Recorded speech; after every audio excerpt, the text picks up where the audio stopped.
Have you ever caught yourself saying, "I'll never be like my parents," only to find yourself repeating their exact patterns in your relationships? Or wondered why you keep attracting the same type of partners despite your best efforts to change? What if I told you that the key to understanding your adult relationships isn't found in dating apps or relationship books, but in the forgotten memories of your childhood? Your childhood experiences aren't just memories, they're the invisible blueprint shaping every connection you make today. By the end of this video, you'll understand the powerful hidden connection between your earliest experiences and your current relationships, and more importantly, how to transform this awareness into healthier, more fulfilling connections. Few people have mapped the connection between childhood and adult relationships more profoundly than Carl Jung. His revolutionary work on the collective unconscious and archetypes revealed how our earliest experiences create patterns that shape our entire lives. Jung discovered that our childhood doesn't just influence our relationships, it creates the invisible lens through which we see every connection we make. He called this the personal unconscious, filled with complexes that were formed in our earliest years. John Bowlby later expanded on these insights with attachment theory, showing how our earliest bonds create templates for adult relationships. Sigmund Freud, despite his differences with Jung, also recognized how childhood shapes our capacity for love and connection. I've spent years studying these psychological pioneers while observing these patterns in hundreds of real relationships, including my own journey from unconscious repetition to conscious connection. What you'll learn today isn't just theory, it's practical insight that has helped countless people transform their relationship patterns. Think about your own relationships for a moment. Have you noticed certain patterns repeating themselves? The same arguments, the same frustrations, the same feelings of being misunderstood? This isn't coincidence. According to Jung, we're all carrying what he called complexes, emotional knots formed in childhood that silently direct our adult relationships. The problem is that most of us try to fix our relationship issues at the surface level. We read books on communication, learn conflict resolution techniques, or simply blame our partners, never realizing that the real source lies much deeper. Jung called our hidden side the shadow, the aspects of ourselves formed in childhood that we've pushed into the unconscious mind. Until you make the unconscious conscious, Jung warned, it will direct your life, and you will call it fate. The more we ignore this shadow, the more power it has over our relationships. Consider this. Research shows that over 80% of relationship patterns can be traced back to childhood experiences. Yet, most relationship advice never addresses this fundamental connection. The cost isn't just frustration, it's a lifetime of repeating the same painful patterns without understanding why. What if I told you that the key to transforming your relationships isn't finding the right partner or learning better communication skills, but understanding how your childhood shaped your unconscious expectations? This is where Jung's insights become truly revolutionary. He discovered that we don't just learn about relationships in childhood, we internalize whole patterns of relating that operate beneath conscious awareness. Jung called these patterns complexes, emotional knots, formed in childhood that get triggered in our adult relationships. Everything that irritates us about others, Jung said, can lead us to an understanding of ourselves. These emotional reactions aren't random, they're messengers from your unconscious. Think of it like this. Your childhood experiences are like invisible software running in the background of your mind. You can't see it, but it's determining how you interpret every interaction, what you expect from others, and how you respond when those expectations aren't met. Here's the shift in understanding. Your relationship patterns aren't random or just about your current partner. They're precise reflections of unresolved childhood dynamics. Consider Sarah, who grew up with a father who was emotionally distant. Despite consciously wanting connection, she found herself repeatedly attracted to emotionally unavailable partners. When she finally understood this pattern through Jung's framework, everything changed. She wasn't just making bad choices, she was unconsciously trying to heal her original relationship with her father. The key wasn't finding a different type of partner, it was seeing how her childhood was shaping her attractions and responses. Jung gave us powerful tools to understand and transform these childhood patterns. Let me share 3 essential Jungian concepts that you can apply right away. First, the archetypal child. Jung recognized that parts of us remain at the emotional age when significant events happened.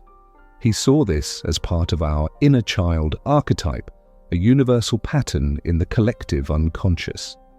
These childhood aspects carry the unmet needs and unresolved hurts from our past.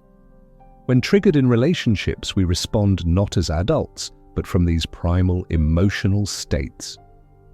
Second, projection. One of Jung's most powerful insights was how we project our unconscious material onto our partners. The meeting of 2 personalities, Jung wrote, is like the contact of 2 chemical substances. If there is any reaction, both are transformed. When you have an unusually strong reaction to someone, you're seeing your own shadow reflected back at you, especially patterns from your childhood relationships. Third, individuation. This is Jung's term for the process of becoming whole by integrating unconscious aspects of yourself. The privilege of a lifetime, Jung said, is to become who you truly are. As you recognize childhood patterns in your current relationships, you can gradually transform them through awareness and integrate these split-off parts of yourself. These concepts aren't separate techniques, they're interconnected pathways to understanding how your childhood shapes your present connections. Now you might be thinking, but my childhood wasn't traumatic. How could it be affecting my relationships? Jung would say that even ordinary childhood experiences create deep patterns.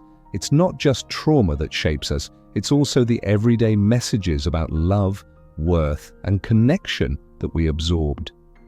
Jung called these complexes, and they form regardless of whether you had a difficult or happy childhood.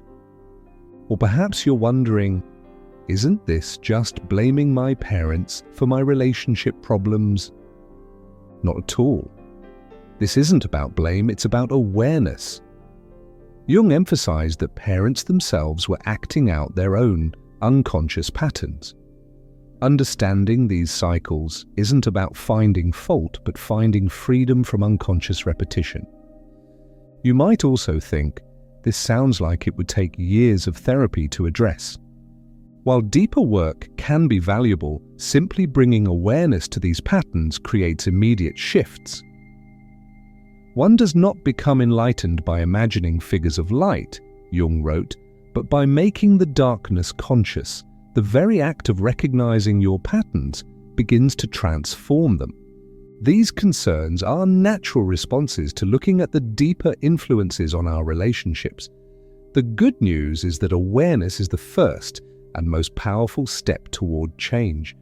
Now we arrive at Jung's most profound insight, the one that transforms everything about how we see relationships. Your most challenging relationship patterns aren't random problems to fix. They're precise pathways to your own healing and wholeness. Let that sink in. Jung discovered that what we find most difficult in our relationships is exactly what we need to face for our own growth. He believed in the wounded healer archetype, that our deepest wounds contain the gold of potential transformation. In all chaos, there is a cosmos, Jung wrote. In all disorder, a secret order. The partners who trigger you most, the conflicts that repeatedly arise, the feelings that overwhelm you, these aren't obstacles to having good relationships. They're what Jung called synchronicities. meaningful coincidences orchestrated by your psyche to bring unconscious material into consciousness where it can finally be healed. When you understand this, everything changes. Your relationship challenges are no longer just problems, they're opportunities for profound healing and growth. This is why surface-level relationship advice so often fails. It treats symptoms without addressing the deeper pattern trying to emerge and heal. When you fully embrace this understanding, relationships become not just connections with others, but pathways to becoming more fully yourself. So where do you go from here? Start by observing your relationship patterns with new awareness. When you feel triggered or find yourself in familiar conflicts, pause and ask, what childhood experience might this be connected to? Notice the similarities between your childhood relationships and your adult connections. Look for what Jung called emotional complexes, times when your reaction seems bigger than the current situation warrants. Begin keeping a dream journal. Jung believed dreams reveal unconscious patterns. The dream is a little hidden door in the innermost and most secret recesses of the soul, Jung wrote. Pay special attention to recurring relationship themes in your dreams. Practice active imagination, Jung's technique of dialoguing with different parts of yourself. Ask your inner child what it needs in your relationships. If this perspective resonates with you, I've created a deeper guide to Jung's approach to relationships. You'll find the link in the description below. Share your insights or questions in the comments. Your awareness might help someone else recognize their own patterns. Remember Jung's most hopeful message: I am not what happened to me, I am what I choose to become. Understanding how your childhood shapes your relationships isn't about being trapped by your past. It's about finally becoming free to create the authentic connections you truly desire.